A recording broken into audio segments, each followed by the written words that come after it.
Yolanda Saldivar is serving a life sentence for the murder of Selena Quintanilla Perez. You understand the loss of her to her fans. It's tremendous. And not only to them, but to me. But they want to know why you killed her. I won't discuss that.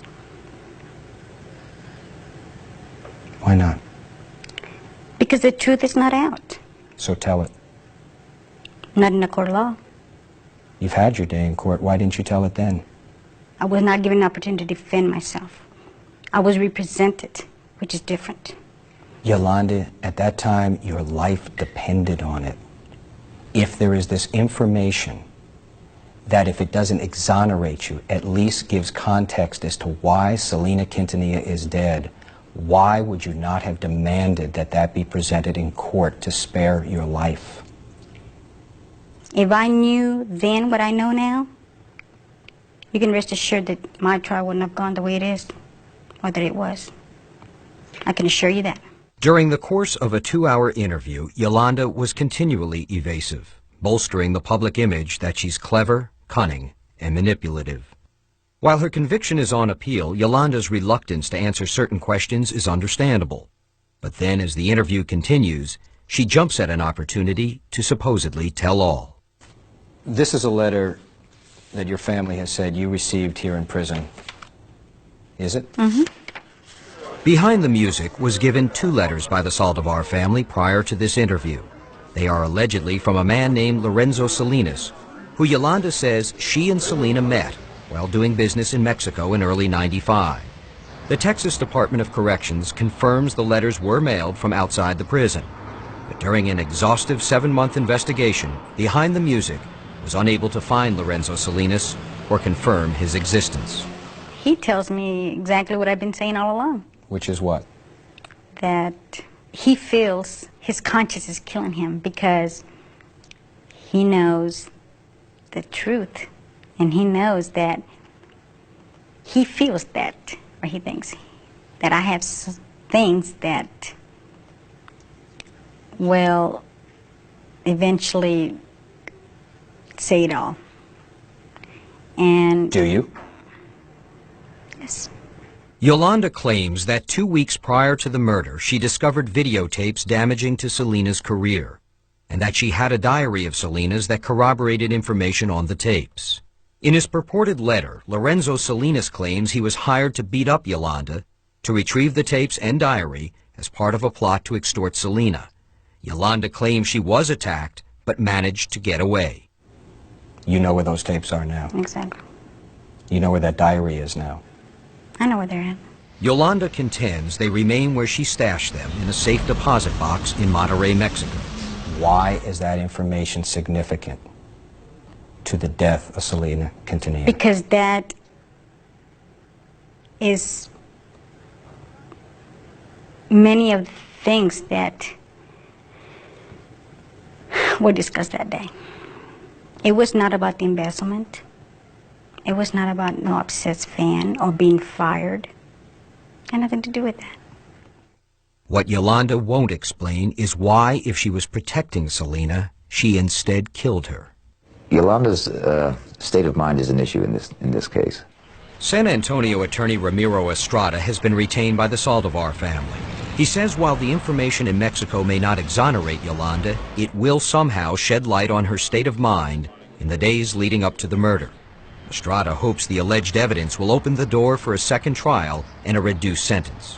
I think Youlanda knows that she needs this information to be found. Youlanda empowered Estrada to retrieve the supposed evidence, and Behind the Music accompanied him to Monterrey, Mexico. Isn't there a chance, maybe even a pretty good chance, that Yolanda's lying to us about this evidence? Well, I think anything's possible, but it would serve no purpose. It would not help her to be perpetrating a lie. Youlanda and the Saldivar family directed Estrada to more than a half-dozen different bank locations. I don't see what good it would do for her to be sending us on a wild goose chase. I mean, it's certainly not going to help her in a trial. But a wild goose chase it proved to be. There was no safe deposit box, no tape, no diary, no evidence. You're disappointed that this evidence hasn't been found. Sure. Sure I am. Following the trip, Estrada revealed he intends to remove himself from Yolanda's case. Whether the extortion plot, videotapes, and diary are fact or Yolanda's fiction remains unknown, and may never be known, as Youlanda reveals in one smug answer. I guess I'll take it to my grave. In San Antonio, Youlanda Saldivar, a 31-year-old nurse who frankly didn't like Tejano music until she saw Selena perform, started a fan club. You're in your early 30s, you have a career as a nurse. Fan clubs are usually for people who are a lot younger. What was compelling you to do it? Going through my college years, I had no social life. I had none, because I devoted myself to my university, my career, my license. Now it was time for me to have fun. So tell me about your first meeting. I was like meeting Whitney Houston. At first, they don't see each other often, essentially only when Selena plays San Antonio. I was their gopher, so to speak, in San Antonio. But you loved it. Yes. It was a touch of celebrity. Well, actually, in San Antonio, Texas. Well, not only that, but it was because my friends. It was Suzette and it was Selena. I did it for them. But you had to have enjoyed the fact that your friends were becoming such celebrities. Well, that too. At one time, my whole family liked Youlanda. You know, we would invite her to come eat at our house. You know, we'd have a get-togethers and we'd invite her. It was that our friendship had grown from being just a fan, celebrity type, to this personal type of relationship. When Selena made the decision to open up the boutiques, she needed someone to run them. And there was Youlanda, her trusted friend who would never let her down, who was always there for her. And I'm the one that suggested, well, what about that girl that runs a fan club in San Antonio? She looks pretty, you know, like a nice person. And that's how Youlanda came into the picture. It was then that she hired me in '94. Even though you had no business experience? Even though I had no business experience, no. She didn't know anything about retail, and that's basically, come on, you need Retail 101 to manage a retail space. And I think that that's where things started unraveling. Both Martin Gomez and Youlanda agree that from the very beginning they are at each other's throat, not just about business, but over access to Selena. Gomez contends the stage was being set for Selena to be deceived and controlled by an obsessive Youlanda. She's made it very clear to me that in order for me to speak to her, to speak to Selena, I have to go by her. He started seeing that his contact with Selena was becoming less and less. Martin says that the reason his time was less and less is because you were becoming obsessed with Selena.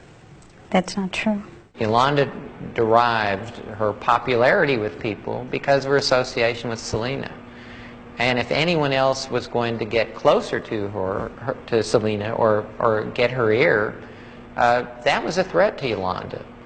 And by virtue of being the creator of these designs, Martin Gomez was a threat. By now, Gomez says Youlanda was trying to wrest control of Selena's life. It was neurotic. It was neurotic and it was strange. Fanatical. Selena would come to visit, and then she'd leave and she goes, oh, I miss her. I go, she just left. She didn't want to be bothered. Martin can understand that. So you're assuming a bigger role. Definitely. Could that role be construed as becoming obsessed? I don't know where people are getting this, that I'm obsessed with Selena. It was a duty that she expected me to do. And I had to do it. I was starting to recognize her just basically being controlling and trying to manipulate Selena. I was starting to, I was trying to identify that, and more than anything, I was going to Abraham with the information. See, you got to understand that Martin and Youlanda are like two old women bickering at each other. While that bickering must certainly be wearing on Selena, Abraham stays clear of it and had no problem with Youlanda until the beginning of 1995. Is that the beginning of the end of your Exactly. relationship with Abraham? That becomes the fury of it all. That fury is about to spill over. You have vilified Dr. Martinez, Abraham Quintanilla. Why weren't those the people that were attacked? Why your best friend? There was never an intentional to kill Selena. Never. There was never an intentional to do anything wrong to Abraham either, or Dr. Martinez. My intention was to relieve myself from all of that. You were going to kill yourself. Yes. But why did you end up killing your best friend? I didn't kill her.